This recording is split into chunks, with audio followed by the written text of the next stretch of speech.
अखेर शनीचा अंत 14 मार्चपासून या 6 राशींना लॉटरी लागणार. यात तुमची रास आहे का? नमस्कार मित्रांनो, श्री स्वामी समर्थ. हा मार्च महिना तुम्हाला पैसे मिळवून देणारा महिना ठरू शकतो. सगळ्यात पहिली रास आहे ती म्हणजे मेष रास. तर आता मी तुम्हाला सांगणार आहे मेष रास, कर्क रास, तूळ रास आणि धनु रास, मकर रास आणि मी नक्की अशा प्रकारचा लाभ देणार आहे तुम्हाला. आणि असं काय घडणार आहे, काय ग्रहमान असणाऱ्या नशिबाची साथ मिळणार आहे, त्यासाठी सविस्तर जाणून घेऊया. 14 मार्चला सूर्य मीन राशीमध्ये प्रवेश करणार आहे. त्यामुळे शनी आणि सूर्य एकमेकांच्या जवळ आल्याने शनी अस्तगंध होणार आहे. कारण जेव्हा एखादा ग्रह सूर्याच्या अगदी जवळ गोचर करतो किंवा सूर्याच्या जवळ येतो तेव्हा तो ग्रह अस्तगंध होतो. त्याचा लाभ मेष राशीला काय होणार आहे? करिअर आणि व्यवसायात प्रगतीची संधी मिळू शकतील. दीर्घकाळापासून प्रलंबित असलेली काम पूर्ण होऊ शकतात. नवीन व्यवसाय योजना यशस्वी होऊ शकते. आर्थिक परिस्थितीत मजबूत होऊ शकते. 7.7चा प्रभाव या काळात किंचितसा कमी होईल. मानसिक शांतता लागू शकते आणि लोकांचे असलेले तुमचे संबंध सुद्धा सुधारतील. त्यानंतर जे काही ग्रहमान तयार होते त्याचा लाभ होणार आहे. आणखीन एक रास आहे ती म्हणजे कर्क रास.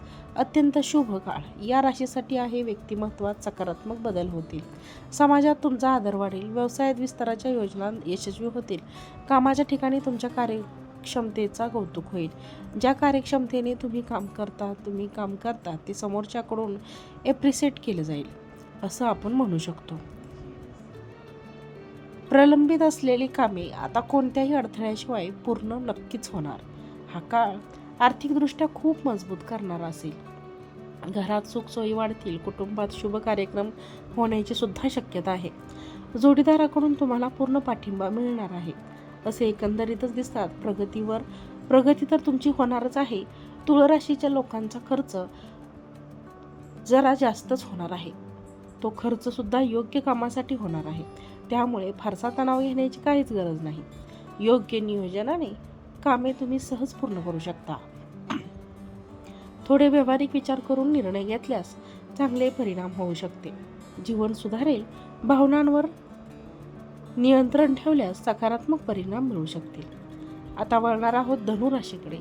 धनु राशीचे लोक नेहमीच उत्साही असतात, पण हा काळ तुमचा उत्साह आणखीन वाढवणार असेल. रखडलेली कामे गती घेतील. नवी नोकरी करणाऱ्यांसाठी प्रगतीचा मार्ग खुले होतील. स्पर्धा परीक्षांसाठी तयारी करणाऱ्या विद्यार्थ्यांना त्यांच्या कठोर परिश्रमाचे फळ मिळेल. उत्पन्नाचा नवीन साधन समोर येऊ शकते किंवा उत्पन्नाचे नवीन स्तोत्र उदयाला येऊ शकते. आर्थिक परिस्थितीत सुधारणा. प्रेमसंबंध अधिकृत होतील. जोडीदारासोबत तुमचा सुसंवाद वाढेल. आता वळूया मकर राशीकडे. मकर राशीच्या लोकांना त्यांच्या कारकिर्दीत नवीन जबाबदाऱ्या मिळू शकतात. कठोर परिश्रमाने सकारात्मक परिणाम दिसतील. नोकरी करणाऱ्यांना पदोन्नती किंवा नवीन नोकरीच्या संधी दिसतील. व्यावसायिकांना नवीन प्रकल्प किंवा फायदेशीर सौदे मिळण्याची शक्यता आहे. या काळात कामावर अधिक मेहनत मात्र करावी लागू शकते आणि मेहनत करायला मकर राशीचे लोक अर्थातच मागे पुढे पाहत नाहीत, कारण ते नेहमीच कष्ट करत आलेले असतात. त्यामुळे मेहनतीने यश नक्कीच येईल. ही रास यश खेचून आणते असं आपण म्हणू शकतो. मान्य आहे 7.7 चालू आहे, पण शनीचे अस्तगंध होणं त्यांच्यासाठी नशिबाची साथ देणारे. नोकरीच्या शोधात असाल तर संधी मिळू शकते. वरिष्ठ असतील तर तुमचे शिक्षक असतील त्यांचा मार्गदर्शन तुम्हाला उपयोगी ठरेल. गुंतवणुकीतून नफा मिळण्याची ही योग्य वेळ आहे. कौटुंबिक वातावरणात आनंद असेल. योजना यशस्वी होऊ शकतात. कामाच्या ठिकाणी आदर वाढू शकतो. व्यावसायिकांना विस्ताराच्या नवीन संधी देखील मिळू शकतात. एकंदरीतच मीन राशींच्या लोकांचा ताण थोडा कमी होईल आणि प्रलंबित अडकलेली कामे पूर्णत्वाकडे जाऊ शकतात.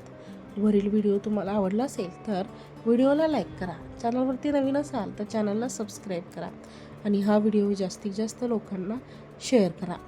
आजचा व्हिडिओ पाहिल्याबद्दल तुम्हा सर्वांचे मनापासून खूप खूप धन्यवाद. श्री स्वामी समर्थ. जय जय स्वामी समर्थ.